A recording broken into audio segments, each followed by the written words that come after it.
आप सभी को मेरा नमस्कार।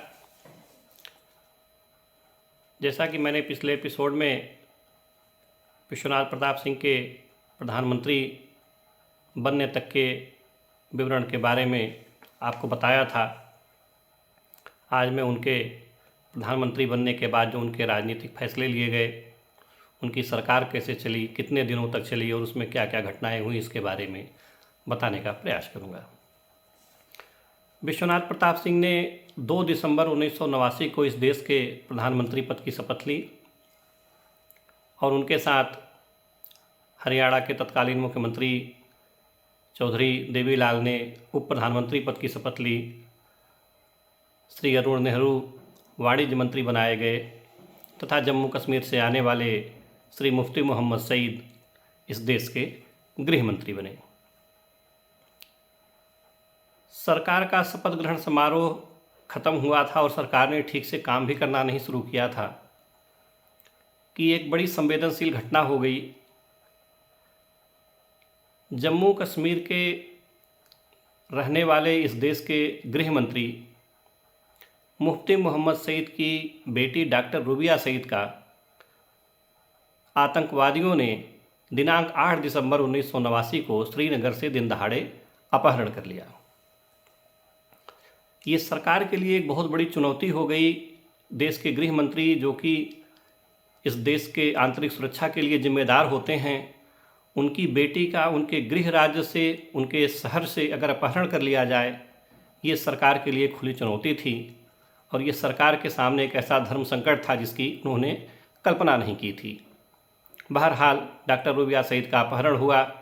आतंकवादियों ने जिनका अपहरण किया था उसके बदले उन्होंने कुछ जेल में बंद आतंकियों को छोड़ने की मांग रखी और अंत में सरकार को ही इस विषय पे झुकना पड़ा और कई आतंकवादी इसमें उनकी रिहाई के बदले छोड़े गए।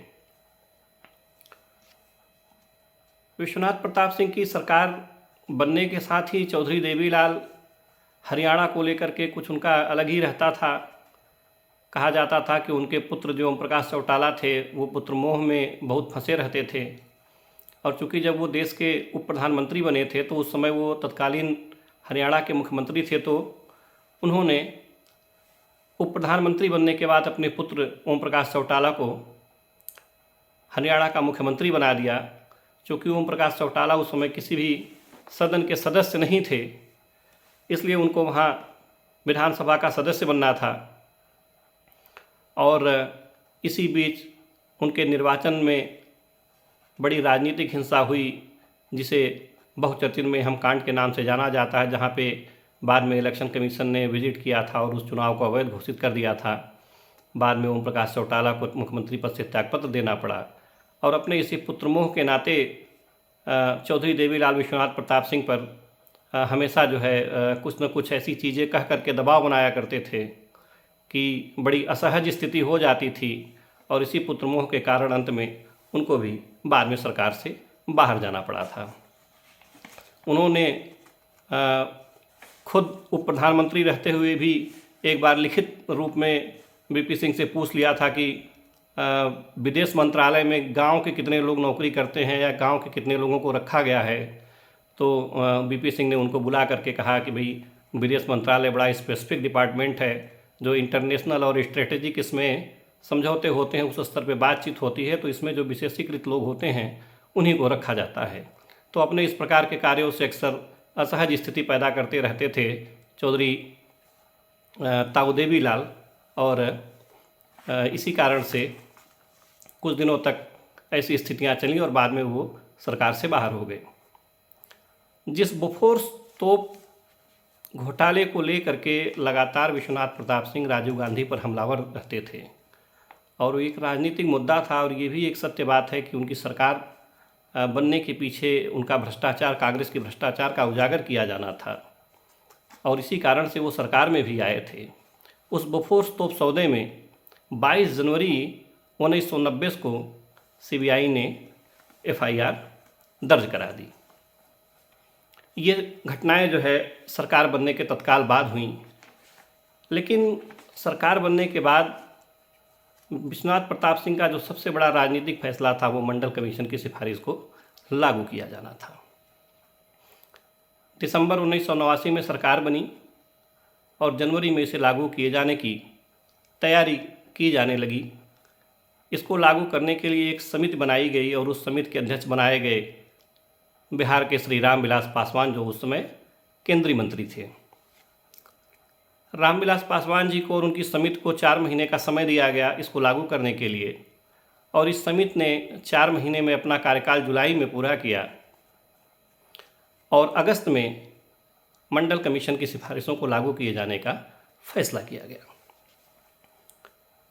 7 अगस्त 1990 ये वो तारीख थी जब विश्वनाथ प्रताप सिंह ने संसद में मंडल कमीशन की सिफारिशों को लागू किए जाने की घोषणा की और दिनांक 13 अगस्त 1990 को यह भारत सरकार के राजपत्र में अधिसूचित कर दिया गया।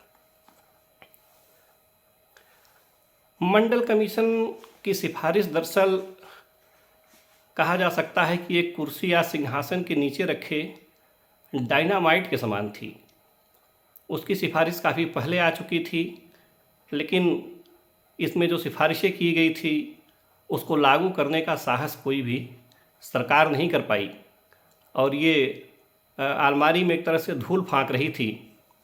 और विश्वनाथ प्रताप सिंह की सरकार ने चूँकि उन्होंने घोषणा पत्र में भी कहा था और अपनी सभाओं में भी कहा था कि उनकी सरकार बनेगी तो वो मंडल कमीशन की सिफारिश लागू करेंगे, तो उन्होंने ऐसा ही किया और मंडल कमीशन की सिफारिशें लागू कर दी गई।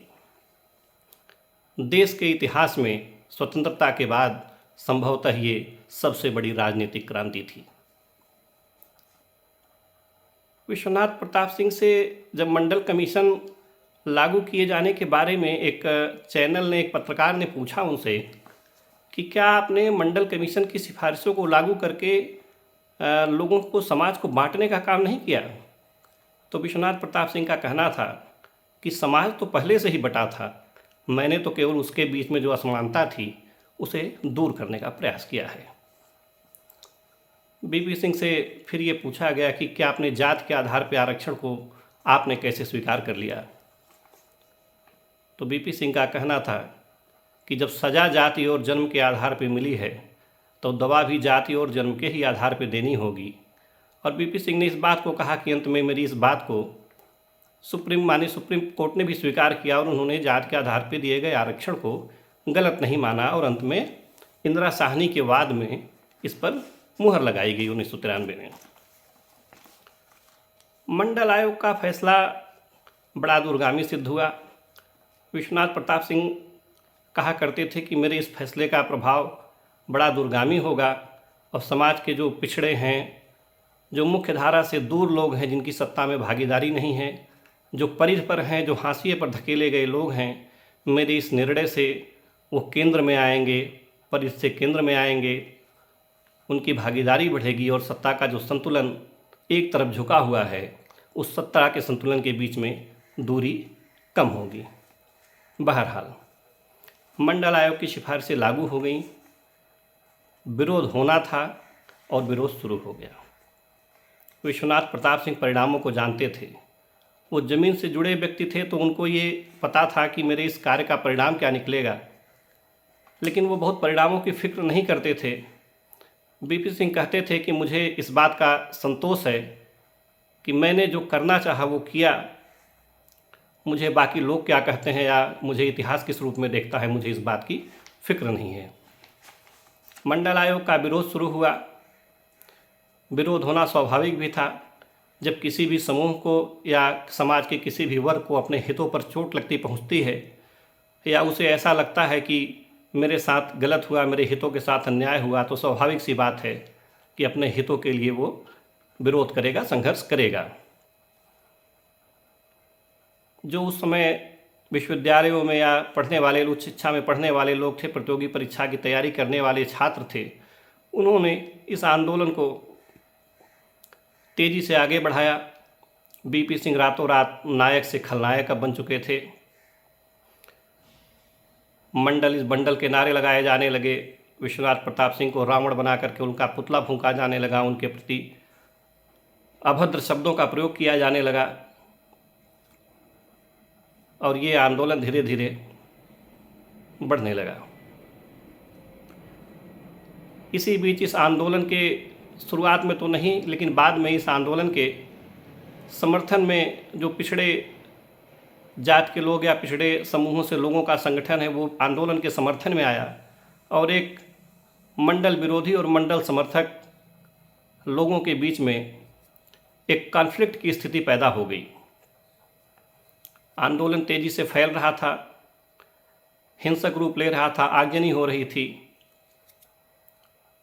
और इलाहाबाद विश्वविद्यालय में ही एक ऐसी घटना का भी जिक्र आता है कि जब वहाँ आंदोलनकारी छात्र आंदोलन कर रहे थे मंडल कमीशन के विरोध में, तो वहाँ के तत्कालीन पुलिस अधीक्षक ने घोड़े पर बैठ करके और घोड़ा लेकर के आंदोलनकारी छात्रों के ऊपर दौड़ा दिया था, जिसमें बहुत सारे छात्र घायल हो गए थे। और इस घटना के बारे में वहाँ चर्चे विश्वविद्यालय में आज भी होते हैं। आंदोलन का जब विरोध हो रहा था तो ऐसा लग रहा था जो आंदोलन कर रहे थे कि अगर आंदोलन का हम विरोध करेंगे तो हो सकता है कि सरकार अपने फैसलों पर पुनर्विचार करे और इसको वापस ले ले, लेकिन सरकार इसे किसी भी परिस्थिति में वापस लेने के मन में नहीं थी। वो लगातार प्रधानमंत्री विश्वनाथ प्रताप सिंह अपने मध्यस्थों के माध्यम से लोगों के बीच में निगोशिएशन की बात करने की कोशिश कर रहे थे और समझाने की कोशिश कर रहे थे कि मंडल कमीशन की सिफारिशें किसी के खिलाफ नहीं हैं और यह एक व्यवस्था में एक संतुलन बनाए रखने के लिए हमने ऐसा किया है और इसके पीछे तार्किक आधार है, मजबूत आधार हैं। आंदोलन चल रहा था, इसी बीच एक घटना हो गई। दिल्ली विश्वविद्यालय के छात्र राजीव गोस्वामी ने अपने 2 साथियों के साथ खुद पर ज्वलनशील पदार्थ छिड़ककर, तेल छिड़ककर खुद को आग लगा ली। गंभीर अवस्था में राजीव गोस्वामी को भर्ती कराया गया। आंदोलन अपने उग्र रूप में था और इसी बीच विश्वनाथ प्रताप सिंह की सरकार को समर्थन दे रहे भारतीय जनता पार्टी के वरिष्ठ नेता श्री लाल कृष्ण आडवाणी राजीव गोस्वामी को देखने के लिए एम्स पहुँचे। वहाँ पर छात्रों के एक समूह ने लाल कृष्ण आडवाणी को घेर लिया और उनके खिलाफ नारेबाजी की, उनके खिलाफ बड़ा आक्रोश व्यक्त किया कि आप मतलब उनका ये था, मोटो ये था कि आप ऐसी सरकार का समर्थन कर रहे हैं जो हमारे खिलाफ है। इस विरोध में विशेष रूप से जो अगड़ी जातियों के छात्र थे वही हुआ करते थे, क्योंकि उनको लग रहा था कि जो ये ओबीसी रिजर्वेशन हुआ है इससे उनका बहुत नुकसान हो रहा है। जब लाल कृष्ण आडवाणी का सीधे विरोध हुआ तो आडवाणी जी पीपी सिंह की सरकार को समर्थन देने के मुद्दे पर पुनर्विचार करने की स्थिति में आ गए। भारतीय जनता पार्टी को ये लग रहा था कि अगर विश्वनाथ प्रताप सिंह की सरकार को हम लोग समर्थन दे करके चलाते रहेंगे तो कुछ दिन में जो हमारा सवर्ण जातियों के बीच में हमारा जनाधार है वो खिसक जाएगा, जिसको हम लोगों ने बहुत मेहनत करके पाया हुआ है, और फिर से भारतीय जनता पार्टी उसी स्थिति में पहुंच जाएगी जहां से वो चली है। इसी समय राम जन्मभूमि आंदोलन की शुरुआत हो चुकी थी। संतों की विवादित स्थल पे मंदिर निर्माण की मांग ने जोर पकड़ना शुरू कर दिया था। बीपी सिंह मध्यस्थों के माध्यम से वार्ता कर रहे थे। इसी बीच गोविंदाचार्य, जो कि उस समय राम मंदिर आंदोलन से जुड़े हुए थे, उन्होंने ये सलाह दी कि अब ऐसी परिस्थिति में निश्चित रूप से इस राम मंदिर आंदोलन को भारतीय जनता पार्टी को अपने हाथों में ले लेना चाहिए और नहीं तो इस परिस्थिति से निकल पाना बड़ा मुश्किल होगा। भारतीय जनता पार्टी और लाल कृष्ण आडवाणी ने अपने लोगों के साथ बैठ कर के रणनीति बनाई और सीधे राम मंदिर आंदोलन से जुड़ने का फैसला किया और आडवाणी जी ने अपनी राम रथ यात्रा निकालने का ऐलान कर दिया, जो कि गुजरात के सोमनाथ से शुरू होने वाली थी। हालांकि विश्वनाथ प्रताप सिंह ने इस मामले में वाजपेयी जी से बात की और भी लोगों से बात की। उनका ये कहना था कि अभी चूँकि परिस्थितियां ऐसी नहीं हैं, ऐसे में रथ यात्रा निकालने से और भी स्थितियां बिगड़ सकती हैं। लेकिन भारतीय जनता पार्टी जानती थी कि अगर हमने कुछ किया नहीं तो धीरे धीरे हम इस सरकार को समर्थन देते रह जाएंगे और हम खुद ही हाशिए पर चले जाएंगे। आडवाणी जी ने अपनी सोमनाथ से यात्रा शुरू की। अपने दूसरी फेज की यात्रा में जब वो बिहार पहुँचे तो बिहार के उस समय तत्कालीन मुख्यमंत्री श्री लालू प्रसाद यादव ने आडवाणी जी का रथ रोक दिया और उनको गिरफ्तार कर लिया। आडवाणी जी की गिरफ्तारी एक बहुत बड़ा राजनीतिक मामला बन गया और भारतीय जनता पार्टी, जो कि पहले से ही ताक में बैठी थी, उन्होंने विश्वनाथ प्रताप सिंह से अपना समर्थन वापस ले लिया। 7 नवंबर 1990 को बीपी सिंह की सरकार गिर गई। उन्होंने प्रधानमंत्री पद से त्यागपत्र दे दिया। विश्वनाथ प्रताप सिंह के प्रधानमंत्री पद से त्यागपत्र देने के बाद कुछ लोगों ने विश्वनाथ प्रताप सिंह को सलाह दी कि आप कांग्रेस से बात कर लीजिए और कांग्रेस से बात करके अपनी सरकार को आप बनाए रख सकते हैं, आप प्रधानमंत्री के पद पे बने रह सकते हैं। लेकिन विश्वनाथ प्रताप सिंह ने इस बात से सीधे इनकार कर दिया कि वो कांग्रेस के सहयोग से प्रधानमंत्री बनेंगे। उन्होंने कहा कि मैं 99.99% प्रधानमंत्री बनने की अपेक्षा मैं 100% का ही प्रधानमंत्री बनना चाहूँगा, भले ही मैं एक दिन के लिए ही देश का प्रधानमंत्री क्यों न बनूं। बीपी सिंह का ये भी कहना था कि यह महत्वपूर्ण नहीं है कि आप कितने दिनों तक सत्ता में रहे, महत्वपूर्ण बस ये है कि आपने उन दिनों में कितना किया या लोगों के लिए क्या किया। फिलहाल विश्वनाथ प्रताप सिंह के त्यागपत्र देने के बाद श्री चंद्रशेखर कांग्रेस के सहयोग से प्रधानमंत्री बने, लेकिन कांग्रेस ने जल्दी ही उनसे समर्थन वापस ले लिया और आरोप लगाया कि श्री चंद्रशेखर भूतपूर्व प्रधानमंत्री श्री राजीव गांधी की जासूसी करवा रहे हैं, और ये आरोप लगा करके कांग्रेस ने उनकी सरकार गिरा दी। सन 1991 में फिर से इस देश में लोकसभा के चुनाव हुए और लोकसभा चुनावों के बाद विश्वनाथ प्रताप सिंह जनता दल संसदीय दल के नेता चुने गए।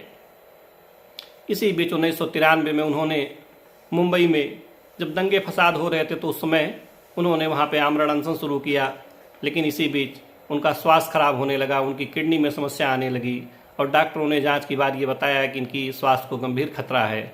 इसके बाद उनको वहाँ से पुलिस ने गिरफ्तार कर लिया। इसी बीच विश्वनाथ प्रताप सिंह ने 1993 में जनता दल संसदीय दल के नेता के पद से त्यागपत्र दे दिया और 6 दिसंबर 1994 को उन्होंने लोकसभा की सदस्यता से भी त्यागपत्र दे दिया। फिर सन 1996 में फिर से लोकसभा के चुनाव हुए और इस लोकसभा के चुनाव में भारतीय जनता पार्टी सबसे बड़े दल के रूप में उभरी और श्री अटल बिहारी वाजपेयी इस देश के प्रधानमंत्री बने। लेकिन मात्र 13 दिन प्रधानमंत्री बने रहने के बाद उन्होंने पद से अपना त्यागपत्र दे दिया, क्योंकि वो लोकसभा में अपना बहुमत सिद्ध कर पाने की स्थिति में नहीं थे। तत्कालीन राष्ट्रपति ने उस समय जो संयुक्त मोर्चा बना था, संयुक्त मोर्चा के नेताओं को सरकार बनाने के लिए आमंत्रित किया। संयुक्त मोर्चा की सरकार में प्रधानमंत्री पद के नाम की सहमति बनानी थी, संसदीय दल का नेता चुना जाना था। लोगों ने जो सबसे पहला नाम प्रस्तावित किया वो विश्वनाथ प्रताप सिंह का किया। बीपी सिंह को ये संदेश दिए जाने लगे कि आपको हम लोग नेता बनाना चाह रहे हैं, हमको देश का प्रधानमंत्री बनाना चाह रहे हैं, लेकिन बीपी सिंह इसके लिए तैयार नहीं हुए। जब बीपी सिंह से ये पूछा गया कि आप प्रधानमंत्री बनने के लिए तैयार क्यों नहीं हुए, तो उन्होंने अपने इंटरव्यू में कहा कि मुफलिस से अब चोर बन रहा हूँ, पर इस भरे बाजार से चुराऊँ क्या जिन्हें कि लुटा करके मैं मुफलिस बन चुका हूँ। इसका मतलब था कि जब मैंने सभी चीज़ों को छोड़ दिया और त्यागपत्र दे दिया तो फिर से वहाँ जाने का कोई मेरे लिए औचित्य नहीं रह जाता है। बीपी सिंह को प्रधानमंत्री बनाने के लिए उस समय जो मोर्चा के तत्कालीन नेता थे वो सब काफ़ी दबाव बनाए हुए थे और एक किसी घटना का इसी बीच जिक्र आता है कि सारे नेता उनके आवास पर पहुँचे और उनसे इस बात का अनुरोध करने लगे कि आप इस पद को स्वीकार कर लीजिए, क्योंकि आपके अलावा किसी के नाम पर सहमति बन पाने की स्थिति नहीं हो रही है। तो बीपी सिंह ने कहा कि अच्छा ठीक है, आप लोग बैठिए, मैं भी सोच करके बताता हूँ। उसके बाद वो अपनी गाड़ी से अपने पिछले दरवाजे से निकल गए और पूरा दिन भर दिल्ली की सड़कों पर ऐसे ही निरुद्देश्य घूमते रहे और वो घर तभी लौटे जब उनको बाद में ये शाम को पता चल गया कि श्री एच.डी. देवेगौड़ा को संसदीय दल का नेता चुना जा चुका है। बीपी सिंह का स्वास्थ्य गिरने लगा, किडनी में संक्रमण था, आँख की रोशनी की भी समस्या होने लगी और बाद में उनको पता चला कि उनको मल्टीपल मायलोमा भी है, जिसे आम भाषा में कैंसर कहा जाता है। वो अपने इलाज के लिए लंदन जाते थे, वहाँ इलाज कराने लगे। स्वास्थ्य उनका ठीक नहीं रहता था। लंबे समय तक सक्रिय राजनीति से काफ़ी दिनों तक दूर हो गए। इसी बीच देश में बहुत सारी राजनीतिक घटनाएं हुईं जिससे कि विश्वनाथ प्रताप सिंह दूर रहे। सन 2006 में बीपी सिंह ने जनमोर्चा को फिर से जीवित करने की कोशिश करी और उन्होंने लखनऊ में एक घेरा डालो डेरा डालो का आंदोलन भी किया, लेकिन उनकी राजनीति में सक्रियता बहुत नहीं रही और इन्हीं बीमारियों के बीच जूझते हुए 27 नवंबर 2008 को विश्वनाथ प्रताप सिंह का निधन हो गया। विश्वनाथ प्रताप सिंह ने अपने 11 वर्ष और कुछ दिन के कार्यकाल में इस समाज के जो वंचित, पिछड़े या समाज की मुख्य धारा से जो दूर वर्ग थे, लोग थे, उनको समाज की मुख्य धारा में लाने का काम किया। मंडल कमीशन की सिफारिशों के माध्यम से उन्होंने इस समाज को ऐसा कुछ दे दिया जिन्हें दूसरा कोई 7 पीढ़ियों तक या 7 जन्मों तक नहीं देता। प्रभास घोष ने रामधारी सिंह दिनकर की कविता का उल्लेख करते हुए विश्वनाथ प्रताप सिंह ने के बारे में कहा है कि 2 दिन पर्वत का मूल हिला, फिर उत्तर सिंधु का ज्वार गया, पर सौंप देश के हाथों में वो एक नई तलवार गया। विश्वनाथ प्रताप सिंह को आज की तारीख में कोई याद नहीं करता, उनके योगदान को कोई याद नहीं करता। आज की नई पीढ़ी, आज की युवा पीढ़ी शायद ये भी नहीं जानती कि विश्वनाथ प्रताप सिंह का जीवन क्या था या उन्होंने उनके लिए किया क्या है। विश्वनाथ प्रताप सिंह के बारे में एक पत्रकार ने कहा कि क्या विश्वनाथ प्रताप सिंह एक मसीहा थे? फिर उन्होंने उसका उत्तर स्वयं ही दिया कि हाँ, बिल्कुल, वो पिछड़े समाज के लोगों के लिए मसीहा थे, लेकिन अभागा मसीहा थे। आप सभी का बहुत बहुत धन्यवाद, आप सभी का बहुत बहुत आभार।